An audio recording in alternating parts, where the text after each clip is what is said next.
The decision not to file charges comes more than 2 years after 2 men were killed. KPIX 5's Katie Nielsen reports the San Francisco public defender says it is mind-boggling. Katie? It really is, Ken. So the public defender's office says no police officer in the city has ever been prosecuted after an officer-involved shooting. And that sends the wrong message to minority communities.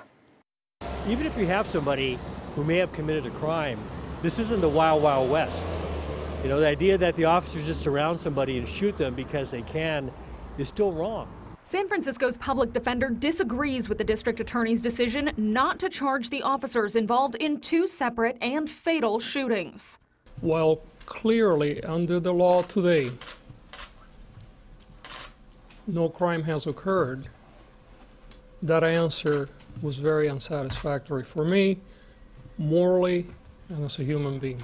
A DA's office investigation released today says Mario Woods had meth in his system when police officers approached him on a street in the Bayview in 2015.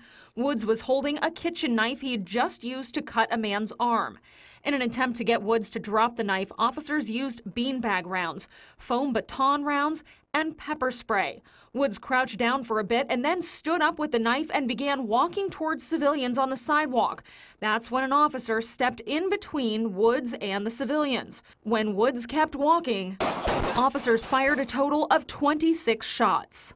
Anyone watching the video of Mario Woods being shot to death by the officers over 20 times has to question whether or not that's the kind of law enforcement we want in our city. The investigation into the Luis Gongora Pat chase said he had enough meth in his system to, quote, kill or hospitalize a non-habitual user. Officers responded to a 911 call in the Mission about a homeless man waving a large knife. They found Gongora, who initially dropped the knife, then picked it back up. Officers used beanbag rounds to get him to drop the knife again, but after being hit, he stood up and with the knife walked 23 feet toward a police officer. That officer and another officer on the scene then fired 7 shots. Adachi worries about the message the lack of charges sends to those who live in the city. It says to community of colors that you're going to be treated differently. When the police come out and if you call the police and ask for help, your loved one might be shot. According to the district attorney's office, it could not prove without a reasonable doubt that the officers' actions were unjustified.